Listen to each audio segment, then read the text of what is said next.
Hello and welcome back to another edition of Wrestling Rant. Got the camera working finally. So we're going to give this a try. See how it goes. I have my notes down here, that's why I'm looking down. I have my notes. So this is the SmackDown spoilers for August 8th, 2014, this coming Friday. It's Wednesday right now as I'm recording this. They taped it in Laredo, Texas. Had a bit of trouble getting these notes because apparently there was some issue with the people who were feeding the notes into NoDQ.com, which is, of course, my usual source for this stuff. But yeah, had some issues getting everything. I'm hoping this is actually the complete notes for this complete spoilers, and I'm not missing anything, I hope. But we're just going to go with what I got, and we'll see. I don't know. First little note is that there were a lot of recap videos during this episode of SmackDown. So, yeah. I don't know if they started the show or if they were just spread out throughout the show. Don't know. It is said that the show starts off with Dean Ambrose doing an in-ring promo. And he's talking, and Seth Rollins comes out to interrupt him from the stage. And Ambrose then announces the stipulation that he has chosen for his match with Rollins at SummerSlam.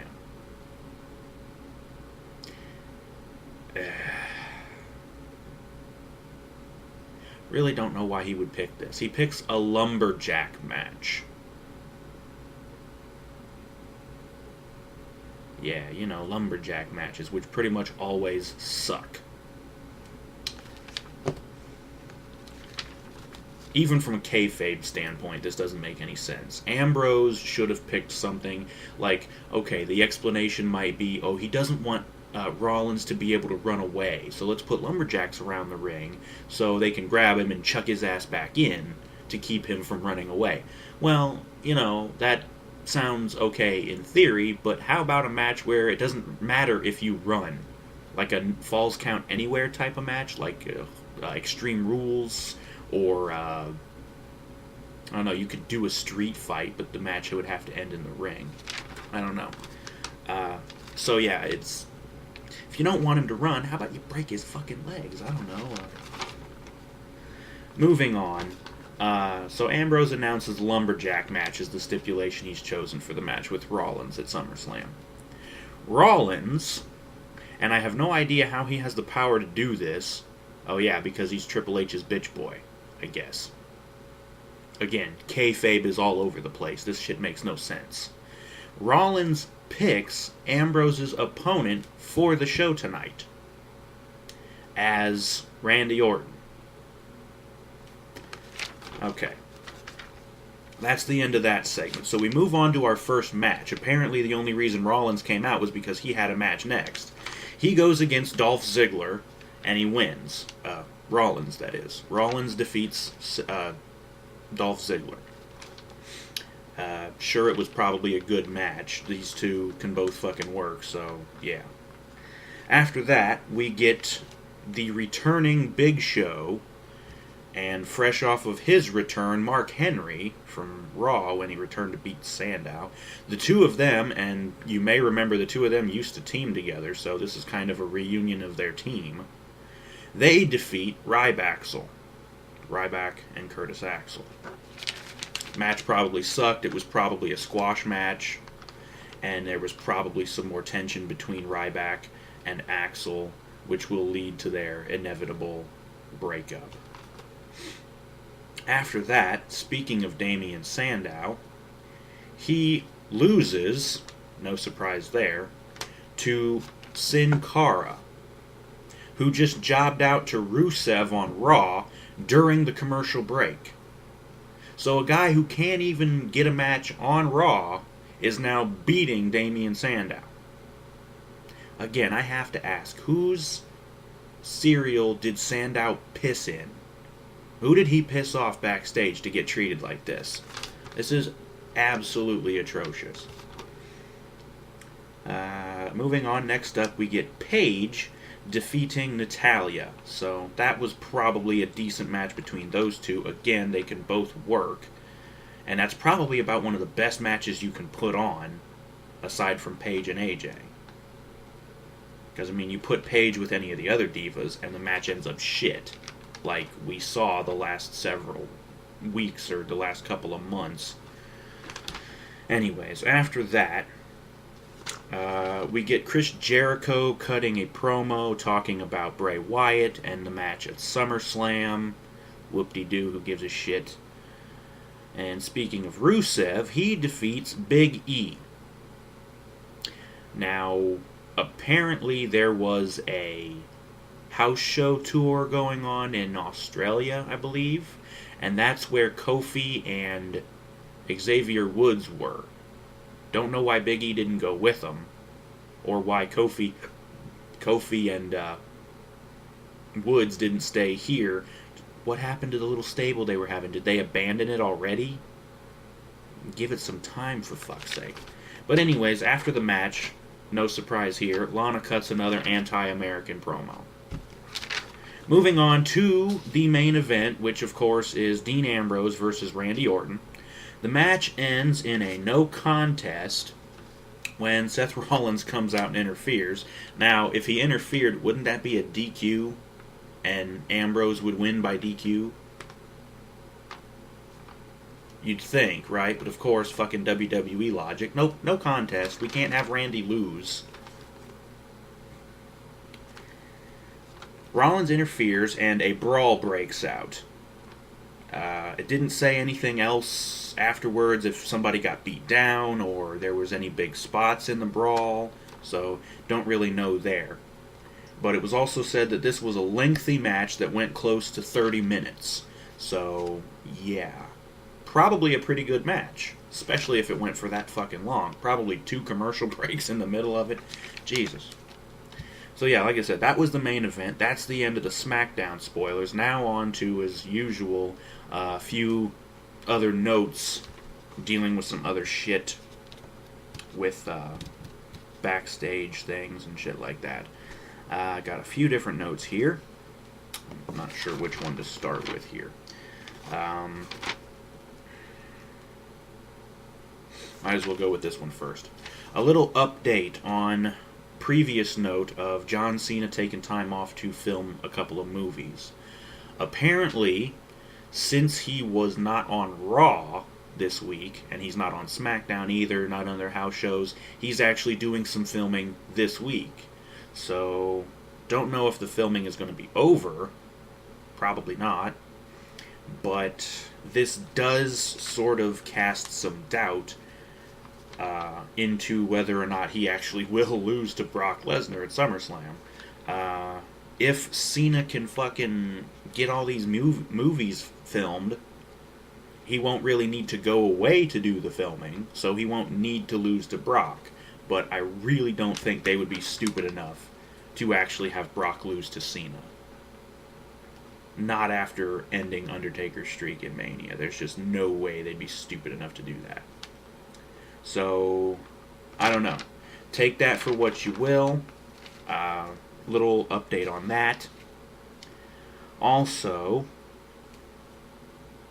this was rumored. I'm not sure if there's any merit to it, or if there's any plans for it, or backstage plans or anything, but it's been speculated that Triple H could wind up being the special referee in the match between Stephanie and Brie Bella at SummerSlam.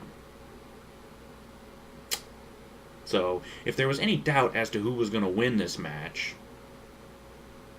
there's probably not any more doubt now, if that actually happens. We'll have to wait and see. Christ. Not like anybody gives a shit about that fucking feud anyways, Jesus Christ. Anyways, the next note is it's pretty much been confirmed that for this coming Raw, which is in Portland, Oregon, by the way, for this coming Raw, which was, I already said in the Raw notes, it was celebrating Hulk Hogan's birthday. So he's going to be there, and some of his friends are going to be there. They've pretty much confirmed a reunion of the NWO, which will be Hogan, Hall, and Nash. Hopefully Nash can hobble his ass down to the ring without blowing out another quad. And Scott Hall should be fine. The drunk jokes are gone now because he's cleaned himself up, so he should be good. So yeah, it's pretty much been confirmed that we're going to see the three of them on Raw this coming Monday. Probably going to be an in-ring segment. We'll get the NWO music, woo, don't care. Moving on to the next thing. Let's see, which one should I go? Fuck it, let's just go this way. There was a photo leaked, behind-the-scenes photo, of a photo shoot that Triple H did. Apparently, they're about to debut a new title belt for, I'm going to guess it's going to be for the WWE World Heavyweight Championship. The new belt looks like shit. Let's just start with that. It looks basically like the current WWE title belt, the one with the big logo and it says champion at the bottom. The new belt looks pretty much identical to that, only instead they got rid of the old WWE logo, the scratch one from the Attitude Era, and they've replaced it with the new one that's for the network. So it's just that, and the word champion has also been removed. So, yeah, the belt looks like shit now. Not like it's anything new. Jesus Christ. We went from the spinner to the new one that The Rock brought in, which is the one they have now, with the changeable side plates. I don't even get that. And now they're just gonna, okay, now it's shit again. Good Christ. Can we get a good title belt for once? And yeah, apparently along with this, the big gold WCW, the World Heavyweight Championship belt is going to be retired after SummerSlam. That's the what the report says. So yeah.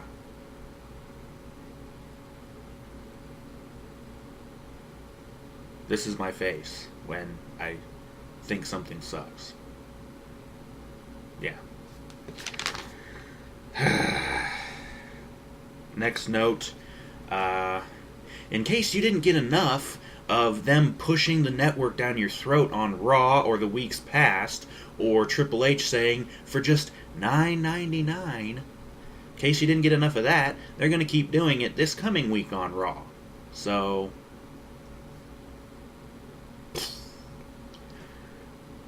get ready to either mute the TV or change the fucking channel. And to be honest, I just recommend avoiding Raw, because it's getting really bad at this point, folks. Really bad.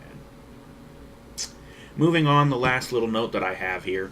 Apparently, this was another leaked photo, by the way. Apparently, SmackDown is going to be moving back to Thursday nights soon. The leaked photo showed one of the WWE trucks that they use to move all their stuff around. It shows this, like, they normally have like graphics painted on the sides and shit. The new one, or they retouched the old one or whatever the fuck, it shows, you know, all the stuff and whatever the fuck, and up at the top it says, on Thursday nights, SmackDown. So, yeah, it looks like they're going to move SmackDown back to Thursdays sometime here soon. Don't know when, don't care when, it won't matter. I still won't be able to watch it because I work Thursdays. So, yeah. So, yeah. That's the SmackDown spoilers for August 8th, 2014, this coming Friday. Laredo, Texas. Yeah. This show, I suppose for the Ambrose and Orton match, almost going 30 minutes. That sounds like it would be pretty good. Rollins and Ziggler sounds like it would be a pretty good match. Paige and Natalya would probably be decent for a Divas match. Everything else I could do without. And Ambrose picking the Lumberjack matches. Ugh. Whatever. So, yeah. That's the SmackDown spoilers. Thank you for watching. I hope you enjoyed the moneymaker, as the Miz would put it. This was basically just kind of a test. We'll see how it works. If not, I may just end up going back to the Earthbound footage. Anyways, thank you for watching. Join us next time for probably Raw. I don't know, I may end up doing something else sometime soon. I'm not sure. Probably not. It'll probably be Raw. So join us then for that. And like I said, that'll be in Portland, Oregon. Monday Night Raw. So yeah. Join us next time for that. Thank you for watching. And we will see you next time.